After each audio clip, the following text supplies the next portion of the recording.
नमस्कार दोस्तों, स्वागत है आपका हमारे YouTube channel Ankush Gorakhpuriya study with smile में। दोस्तों, हम संधि विच्छेद पढ़ रहे थे। संधि विच्छेद में हमने बताया था कि संधि विच्छेद 3 प्रकार के होते हैं: स्वर संधि, व्यंजन संधि, विसर्ग संधि।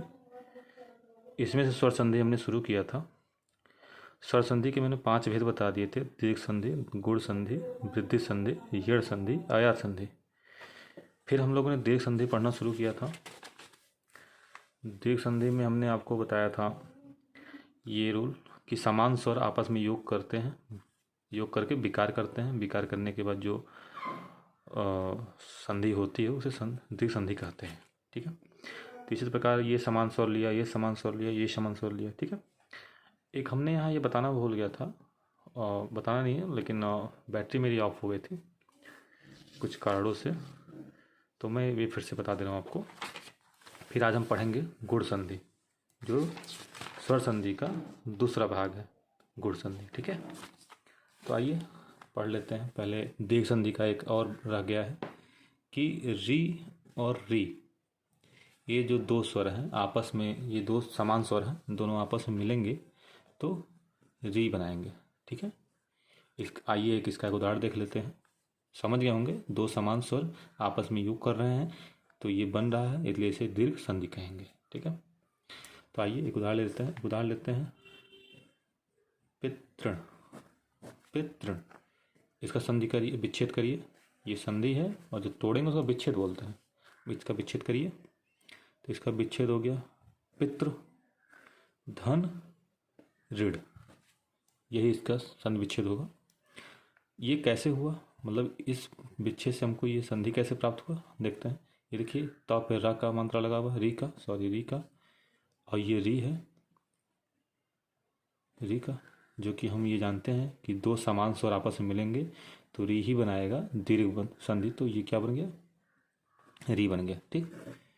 यानी ये जो री है और ये जो री है, दोनों आपस में मिलके विकार कर गए। विकार करने के बाद हमको ये प्राप्त हुआ। तो यानी ये और ये दोनों गायब होके, यानी दोनों हट के ये ले लेगा, यानी ये इन दोनों का स्थान ले लेगा। देखिए कैसे लेता है, पी तो लिख दिए, ये और ये, मतलब ये हटके तो ये वाला यहाँ आ जाएगा, पितृण।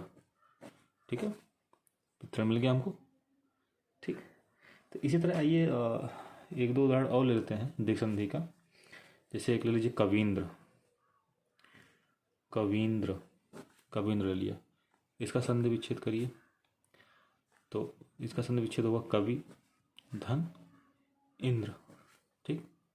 अब देखिए, ये व में क्या है, ई है, धन ये ई है। ठीक। अब हम जानते हैं कि जो दो समान स्वर, दीर्घ संधि का रूल जो होता है, दो समान स्वर आपस में संयोग करके, संयोग करके विकार करके क्या बनाएंगे, दीर्घ स्वर बनाएंगे। ये बनेगा दीर्घ स्वर। तो ये दीर्घ है तो यहाँ आ जाएगा। देखिए कैसे आएगा, ये हम क लिख दिए, वो लिखे। अब ये जो छोटी ई है और ये छोटी ई है, यानी ई और ई दोनों मिलके क्या बना दिए हैं, बड़ी ई। तो यहाँ बन गया हमारा बड़ी ई, यानी ई।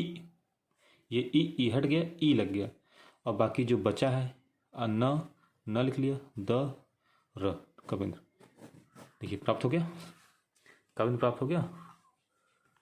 आइए एक और उदाहरण ले लेते हैं।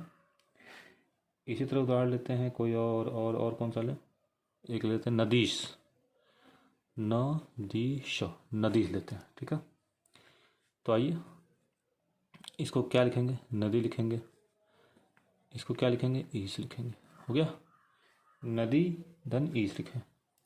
देखिए इस दा पे बड़ी ई का वाला लगा है, बड़ी, ये बड़ी ई, तो दो समान स्वर हुए। ये भी दोनों समान हैं, दोनों समान स्वर आपस में विकार करेंगे, बनेंगे दीर्घ। तो ये दीर्घ बन गया। ठीक है। तो लिखिए न दी, ये दीर्घ होके दी हो गया, और ये ई हट गया, बचा जो स, नदीस आ गया मेरा, नदीस। ठीक है। तो हम उम्मीद करते हैं कि आप लोगों को दीर्घ संधि समझ में आ गया होगा। आइए पढ़ते हैं गुण संधि। गुण संधि पढ़ने पहले मैं सोच रहा हूँ एक बार सारे रूल बता दूँ फिर से। दीर्घ संधि का, दीर्घ संधि, दीर्घ संधि में क्या होता था, दो समान स्वर मिलके विकार करके दीर्घ बनाते थे। जैसे ये आ मिलते जब, तो हमारा जो मिलता विकार ये आ मिलता। ठीक, इसी तरह ये ई धन ई दोनों मिल के विकार करने के बाद क्या मिलता है, ये ई बनता। ठीक है, इसी प्रकार उ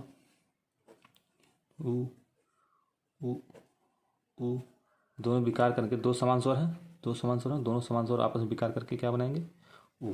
ठीक, इसी तरह क्या था, री दोनों में आपस विकार करके क्या बनाएंगे, री। ठीक है, ये सारी चीज़ें हो गई। तो हमारे ख्याल से आपको समझ में आ गया होगा। इसी तरह आगे भी होता जाएगा। जैसे देखिए हम ले लेते हैं ए दो समान स्वर हैं, या आई ले लीजिए, दोनों समान स्वर हैं, क्या बनाएंगे, दीर्घ बनाएंगे। जो इसका दीर्घ होगा वही बनेगा। समझ पा रहे हैं आप? इस तरह दीर्घ संधि है। कहने का मतलब है दो समान स्वर आपस में संयोग करके, संधि करके जो बनाते हैं वो दीर्घ संधि कहलाएगा। ठीक है, अब आइए गुण संधि करते हैं। गुण संधि, अब आप अगर चाहें तो ये नोट कर लीजिएगा, एक लाइन में समझ में आ जाएगा। गुण संधि, तो गुण संधि क्या कहता है, गुण संधि कहता है कि ये अ और आ, जैसे यहाँ लिए थे अ, तो ये तो चलिए हालांकि अलग मैटर हो गया, लेकिन अब यहाँ से मैं आप क्रम याद रखिएगा, इसलिए मैं क्रम से ही याद कराया हूँ, दीर्घ गुण ऐसे याद इसलिए बोला हूँ याद करने के लिए, आपको फायदे होंगे याद करने में। आ लिया, फिर इसमें हम मिलाएंगे ई या ये। ठीक, तो क्या बनेगा, ये अ और आ के साथ हम ई का संयोग कराएंगे, तो क्या बनेगा,